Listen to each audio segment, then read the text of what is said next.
Today, in the basic concept of in the basic concept of chemistry, we will discuss atom and the molecule, atomic mass and the molecular mass. What is atom? Atom is the simplest particle of an element, okay, which may or may not be exist independently. Molecule, what is molecule? It is the smallest particle of an element or a compound which can exist independently. This is the difference between atom and molecule. Atom cannot क्या है क्या exist करता है independently, but the molecule can exist independently. Molecule में further classified as molecule of element and molecule of compound.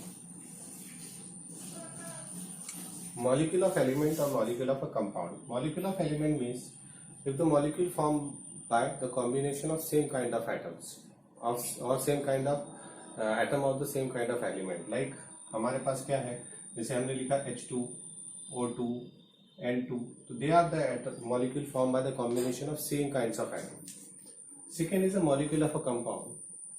Molecule of a compound means when the compound molecule formed by the combination of atom of different elements.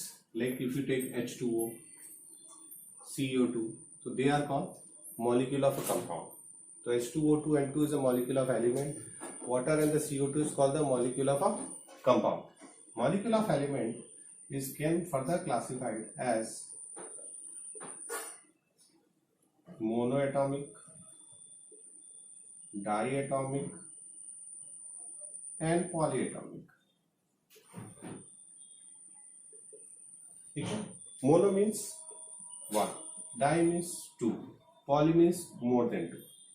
So if the sum of the element present in the form of atoms, okay, and but they are regarded as a molecule, this is like sodium, potassium, helium, neon, they are exist as a monoatomic substance. So they are simple in a single atom, they are exist as a molecule or they are regarded as a molecule. But diatomic substance, when the two atoms combine in a form of molecule, they are called diatomic. In the polyatomic one, if more than two atoms, like acid or P4, तो P4 है, acid है, तो they are the polyatomic substances. ठीक है? तो ये हमारे पास एक जनरल क्लासिफिकेशन ऑफ क्या है, molecule of element. Monoatomic if only single atom regarded as a molecule, diatomic in which two atoms of the same element combine, and then polyatomic more than two atoms of the same element combine in the form of compound. Molecule of a compound when the atom of different element combine and a form of molecule like H2O, CO2 or many other CH4, H2O, H2O2. So they are considered, they are called molecule of a compound. So molecule of element and the molecule of compound.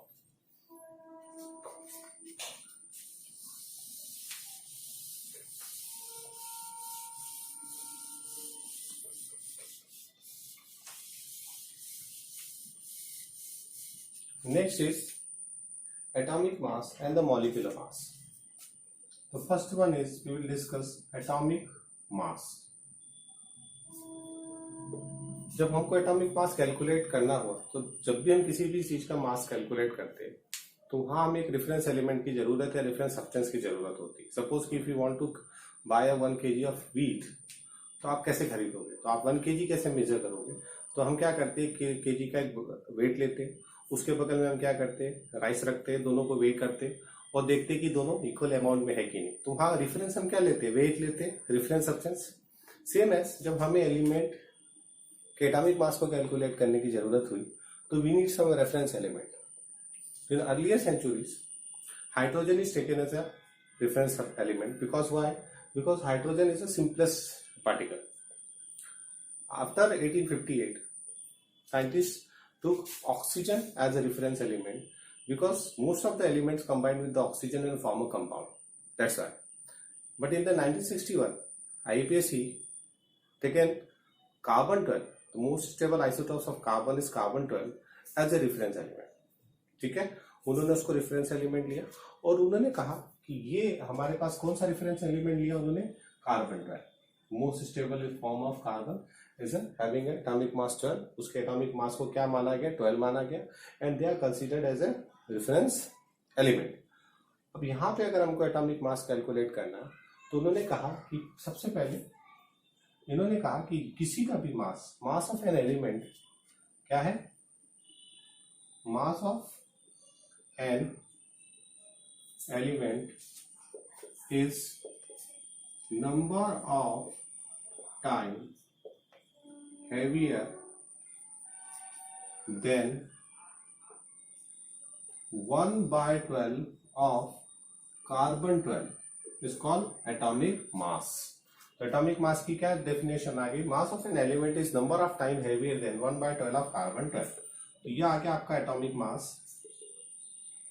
Atomic mass is equal to क्या हो गया? कितना है? Number of mass of an element, sorry इतना लिखने की जरूरत नहीं है, ये हमारे पास डेफिनेशन है, ठीक है. लेकिन अगर हम इसको ले रहे हैं, ठीक है, तो इसको कैलकुलेट करने के लिए अब हम किसी को भी क्या एग्जांपल में लेते हैं. एग्जांपल में अगर हम ले, सपोज कि हमने ऑक्सीजन लिया, तो ऑक्सीजन का मतलब क्या है कि जो ऑक्सीजन का मास है कितना है? 16 टाइम हेवियर है. कितना है?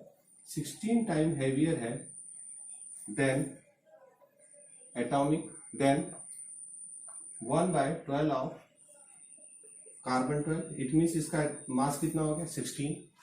नाइट्रोजन है, it is 14 time heavier. How many time heavier?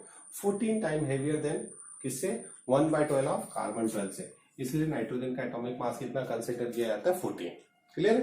तो ये हमारे पास डेफिनेशन है कि mass of an element is number of time heavier than 1/12 of carbon 12 is called atomic mass of a particular substance और पर्टिकुलर एलिमेंट. ठीक है. अब second one कि जो अभी हमने मास लिखा वो क्या कहलाता है? Relative atomic mass. क्या कहलाता है वो? रिलेटिव एटॉमिक मास.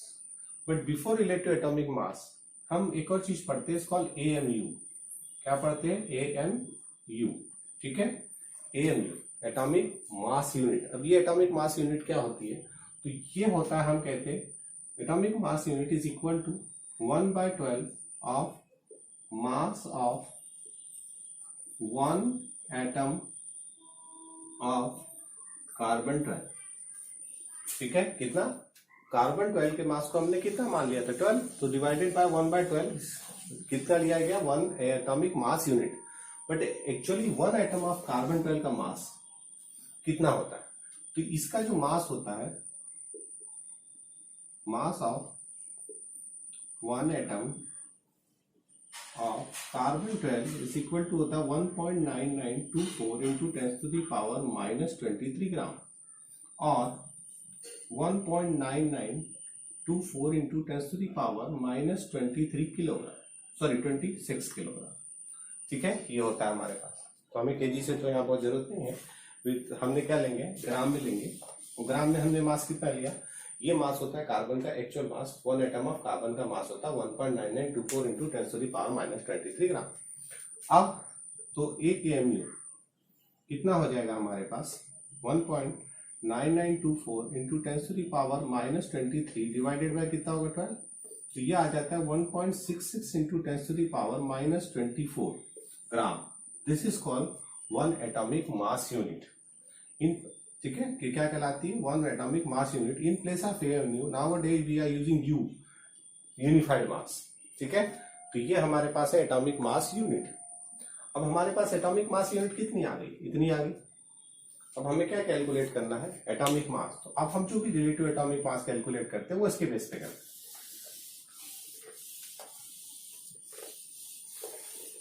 देखो, तो अब जो हमारे पास रिलेटिव एटॉमिक मास आएगा वो कैसा होगा? जैसे अब हमने कहा था 16 का मास, तो ऑक्सीजन, तो हमारे पास क्या होगा? Atomic mass of oxygen. ठीक है. एटॉमिक मास ऑफ ऑक्सीजन किसका? 1 एटम का. अगर आपको निकालना है तो ये कितना हो जाएगा? ये होता है 16 AMU. ठीक है. यानी इसका जो एक्चुअल मास होता है वो होता है 16 into 1.66 into 10 to the power minus 24. अब इसको मल्टीप्लाई कर लीजिए. इसको मल्टीप्लाई करेंगे इसके अंदर तो हमें क्या मिल जाएगा? एक्चुअल मास मिल जाएगा किसका? ऑक्सीजन का. तो 16 14 है 14 mu, तो ये हो जाएगा कितना 14 इंटू 1.66 इंटू 10⁻⁻24 ग्राम। इसको आप ऐड मल्टीप्लाई कर लीजिए, will get the mass of 1 atom of the nitrogen. Clear? तो आपको 1 एटम ऑफ नाइट्रोजन का मास मिल जाएगा। ये हो गया आपका average relative atomic mass. But in the same time हमको एलिमेंट किसमें मिलते हैं? आइसोटोपिक फॉर्म में मिलते हैं। और जब हमें आइसोटोपिक फॉर्म में मिलते हैं तो कुछ ऐसे एलिमेंट है जैसे क्लोरीन हो गया, इसका एटॉमिक मास पड़ा जाता है 35.5। बट जब हम रिलेटिव एटॉमिक मास निकालते हैं तो वो हमारा किस में आना चाहिए? होल नंबर में आना चाहिए। बट यहाँ पे एटॉमिक मास किस में आ रहा है? हमारा एवरेज में आ रहा है। ठीक है, तो ये एक्चुअली उसका एटॉमिक मास है नहीं क्लोरीन का, this is average atomic mass. तो when the element exist in more than one isotopic form, then हम क्या कैलकुलेट करते हैं? Average atomic mass. ठीक है, कब यूज करते हैं? जब आइसोटोपिक फॉर्म में मिलता है। ठीक है, और हम क्या निकालते हैं? एवरेज निकालते हैं। तो एवरेज एटॉमिक मास निकालने का फार्मूला क्या है? Sum of the percentage abundance upon sum of the percentage abundance. ठीक है, ये हमारे पास है इनटू एटॉमिक वेट। ठीक है, तो abundance percent abundance upon 100 into atomic weight या एटॉमिक मास, यहाँ पे देखिए इसको, ये हमें निकालना है। ठीक है, अब देखो फॉर एग्जांपल अगर हमें दिया है क्लोरीन, तो क्लोरीन का जो एटॉमिक मास है ना, chlorine is exist in 2 isotopic form 17Cl।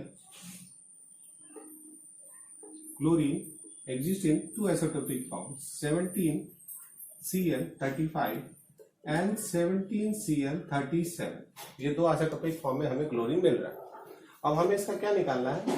Percent क्या निकालना है? एवरेज एटॉमिक मास निकालना है। तो एवरेज निकालने के लिए हम क्या करते हैं? ठीक है, ये आ गया हमारे पास। अब आप दोनों को फार्मूले में पुट अप करिए। तो एटॉमिक मास ऑफ क्लोरीन कितना हो जाएगा हमारे पास? तो किसका परसेंटेज अपेंडेंस कितना है और इसका कितना है? तो ये याद रखिए, ये जो होता है इसको ये मिलता है हमें कितना? 75%। ये हमें कितना मिलता है? 25%। ठीक है, क्लोरीन 17Cl35 हमें कितना मिलता है? 75% मिलता है, और ये हमें कितना मिलता है? 25%। तो जब हम इसका परसेंटेज वैल्यू निकालेंगे तो 75 डिवाइडेड बाय 100 इंटू कितना आ जाएगा? 35 प्लस ये कितना है? 25 है, तो 25/100। ठीक है, इंटू कितना आ जाएगा? 37। जब इसको आप सॉल्व करोगे तो विल गेट 35.5। तो this is the way by which we can calculate the average atomic mass. क्या क्या निकाल सकते हैं हम लोग? एवरेज एटॉमिक मास कैलकुलेट कर सकते हैं। तो एटॉमिक मास को कैलकुलेट करने का ये तरीका है, एवरेज एटॉमिक मास। क्लियर है? बात आगे समझ में? क्या करना है? फार्मूले में रख देना, जितने भी है उनका क्या निकाल लेना, आपको एवरेज निकालना है। आपको ध्यान रखना एटॉमिक मास कितना है उस आइसोटोप्स का, और उसका परसेंटेज कितना, उसको मल्टीप्लाई करके ऐड कर दीजिए, will get the average atomic mass. Clear?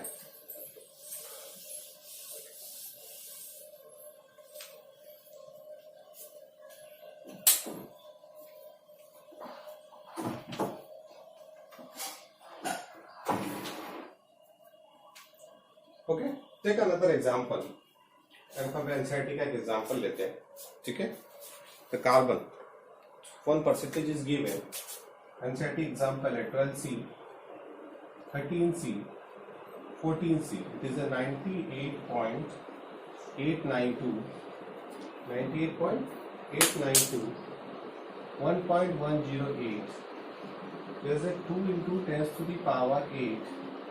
ठीक है, -10, sorry 10 to the power -10 percentage इस, और ये कितना इसका 12, 13 and this is the 14.0035 and 0.00317। ठीक है, ये दिया हमें परसेंटेज अपेंडेंस दिया, और ये उसका क्या दिया? एटॉमिक मास है। ठीक है, ये कार्बन के आइसोटोप्स है हमारे पास। किसके आइसोटोप्स है हमारे पास? कार्बन के आइसोटोप्स है। अब आपको इसका एवरेज निकालना है, तो क्या करेंगे आप? ये परसेंटेज अपेंडेंस दिया, और ये क्या दिया हमें? उसके एटॉमिक मास दिए।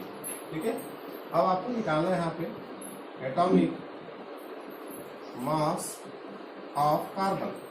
तब आप इसको क्या करेंगे? फिर वही बात, ये और ये कितना हो जाएगा? 98.892 डिवाइडेड बाय 100 इंटू 12 प्लस कितना आ जाएगा? 1.108 divided by 100 into 13.0035 plus 2 into 10⁻⁻10 divided by 100 into कितना आ जाएगा 14.00317। तो जब आप इसको पूरे को करोगे तो आपको यहाँ पे इसका क्या मिल जाएगा, एवरेज एटॉमिक मास मिल जाएगा।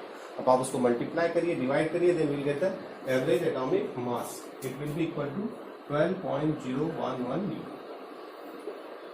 ठीक है, ये एक हमारे पास तरीका है to calculate the average atomic मास।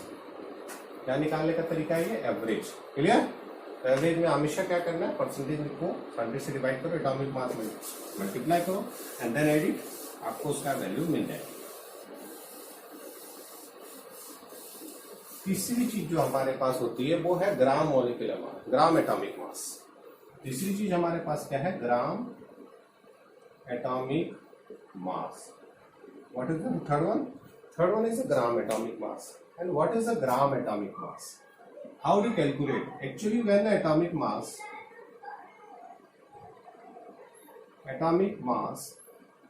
को एक्सप्रेस कर रहे हैं, wherein in gram is called gram atomic mass. ठीक है, अब लेकिन हम उसको ग्राम में एक्सप्रेस कर रहे हैं। इसका मतलब अगर हमने ऑक्सीजन लिया, एटॉमिक मास कितना लिख रहे थे हम, 16 AMU, तो gram atomic mass is equal to 16 gram. Gram atomic mass किसके इक्वल हो जाएगा, 16 ग्राम के इक्वल हो जाएगा। ठीक है, अगर नाइट्रोजन ले रहे तो नाइट्रोजन का कितना था, 14 AMU, तो it become equal to 14 gram and this is the gram atomic mass. अब क्वेश्चन उठता है कि ये इतना इक्वली कैसे आ रहा है, तो इस चीज को समझ लो कि हम एक्चुअली क्या होते हैं कि व्हाट इज द मास इन ग्राम। जब हम ग्राम एटॉमिक मास की बात करते हैं तो gram atomic mass is not a weight mass of one atom. Gram atomic mass एक एटम का मास नहीं होता। Gram atomic mass actually is the mass of how many atom. Gram atomic mass is a way, किसका mass है, mass of 6.022 into 10⁻23 particles का मास होता है। उसके मास को हम लोग क्या कहते हैं, ग्राम atomic mass. And this is also called molar mass. इसको भी क्या भी कहा जाता है, मोलर मास। क्या कहा जाता है इसको, molar mass. It's different from the molecular मास। ठीक है, अब इसको आप अगर कैलकुलेट करो, उसको हम कैलकुलेट करके दिखाते हैं। सपोज हम इसको ऑक्सीजन के केस में ले रहे हैं, है ना। ऑक्सीजन का मास हम क्या लिखते हैं, 16 AMU। ठीक है, तो जब उसको इन ग्राम, तो एटॉमिक मास इन ग्राम जब उसको एक्सप्रेस करेंगे तो ये हो जाएगा 16 AMU की वैल्यू कितनी थी, 1.66 इंटू 10⁻⁻24 इंटू क्या हो जाएगा 6.022 इंटू 10⁻23। ठीक है, इसको अगर आप क्या करो, मल्टीप्लाई करो पूरी वैल्यू, तो ये आपको आएगा 16 ग्राम। ठीक है, तो जब हम इसको इसमें और इसको उसमें मल्टीप्लाई करते हैं तो विल गेट 16 ग्राम। ठीक है, सेम एज अगर हम यहां कर रहे हैं atomic mass in gram of nitrogen निकालना है, तो नाइट्रोजन कितना लिखते हैं, 14 AMU। तो जब उसको ग्राम में निकालना है तो ग्राम में क्या होगा, इंटू 6.022 इंटू 10⁻23 से मल्टीप्लाई करेंगे, will get the 14 into 1.66 into 10⁻⁻24 into 6.022 into 10⁻23, और इसको आप करिए solve, we will get the 14 gram. ठीक है, by this way we can calculate, क्या कैलकुलेट कर सकते हैं हम लोग, एटॉमिक मास इन ग्राम। ठीक है, इसको गौर से देखिए तो आप इजीली समझोगे कि 16 AMU उसको हमने किसमें मल्टीप्लाई कर दिया, एवोगैड्रो नंबर में मल्टीप्लाई कर दिया, then we will get the क्या है, एटॉमिक मास इन ग्राम। क्लियर है? अब उसके बाद देखिए, और याद रखिए atomic mass in gram is called molar mass, क्योंकि वो एक मोल का मास है, वो एक एटम का मास नहीं है। एक एटम का मास तो बहुत कम है। ऑक्सीजन का मास भी हमने निकाल के देख लिया, कार्बन का 12.99 हकीकत है ना। लेकिन जो भी हम पढ़ते हैं वो हमेशा ग्राम में पढ़ते हैं, क्योंकि जो न्यूमेरिकल वैल्यूज होती है, न्यूमेरिकल कैलकुलेशन होते हैं, न्यूमेरिकली हमेशा ग्राम में एक्सप्रेस किया जाता है atomic mass. Next topic is molecular mass. What is the molecular mass? Molecular mass is a mass of a molecule is number of time heavier than, ठीक है, mass of a molecule is number of time heavier than 1/12 of carbon 12। ठीक है, तो same definition है और ये क्या कहलाता है, रिलेटिव मॉलिक्यूलर मास।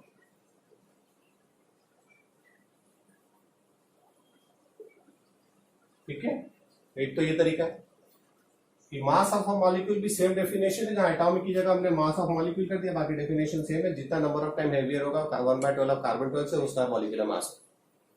दूसरा होता है मॉलिक्यूलर मास निकालने का तरीका, जो आप जानते भी है कि molecular mass is equal to the sum of the masses, atomic masses of the combining element of a compound is called molecular mass. Suppose if you want to calculate the molecular mass of water, तो water is formed by the combination of 2 atom of hydrogen and 1 atom of oxygen, और हमको यहाँ water का molecular mass निकालना है। तो यहाँ पे क्या होगा, इसका atomic mass कितना 1 है, इसका atomic mass कितना है 16 है। तो जो molecular mass आप निकालेंगे, क्या निकालेंगे, molecular mass निकालेंगे, तो हमने क्या कहा, sum of the atomic mass of hydrogen and oxygen is equal to molecular mass. तो 2 hydrogen and 2 into 1 plus 16, so we'll get the 18 gram. This is the molecular mass of, इसका हो गया water का। सेम एस अगर हम second example ले लें, CO2 का निकालना है आपको, तो कार्बन का एटॉमिक मास कितना है 12 है, ऑक्सीजन का कितना होता है 16 है, तो इसका जो मॉलिक्यूलर मास आएगा आपका वो क्या आ जाएगा 12 प्लस 16 इंटू 2, क्या हो जाएगा 12 प्लस 16 इंटू 2, तो ये कितना हो जाएगा 16 टू जा 32, यहाँ कितना आ जाएगा 12, तो ये कितना आ जाएगा हमारे पास 44 ग्राम। ठीक है, तो by this we can calculate the molecular mass. और भी एग्जांपल लेते हैं हम, जैसे कि कुछ और लेते हैं, बड़ा कंपाउंड लेते हैं, like if you take sulphuric acid ले लीजिए, क्या ले लीजिए आप, सल्फ्यूरिक एसिड ले लीजिए। तो सल्फ्यूरिक एसिड में जब हमने लिया तो सल्फ्यूरिक एसिड में हमारे पास क्या आ गए, यहाँ पे इसका एटॉमिक मास 1 है, इसका कितना होता है 16 होता है, इसका कितना होता है, चलिए इसका 32 होता है, और इसका कितना होता है 16 होता है। तो जब हमें मॉलिक्यूलर मास निकालना है,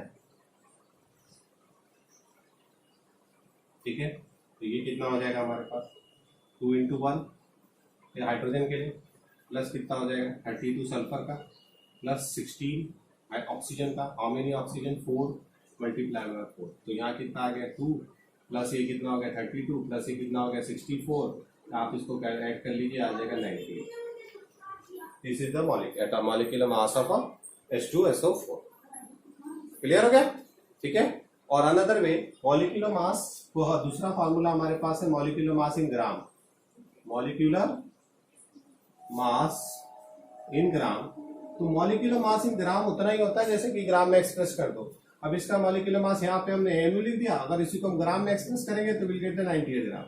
तो जैसे एटॉमिक मास था वैसे ही मॉलिक्यूलर मास है। तो this is the whole concept of the atomic mass, molecular mass, atom and the molecule. ठीक है, in the next lecture we'll discuss the Avogadro hypothesis and the mole concept. Thank you.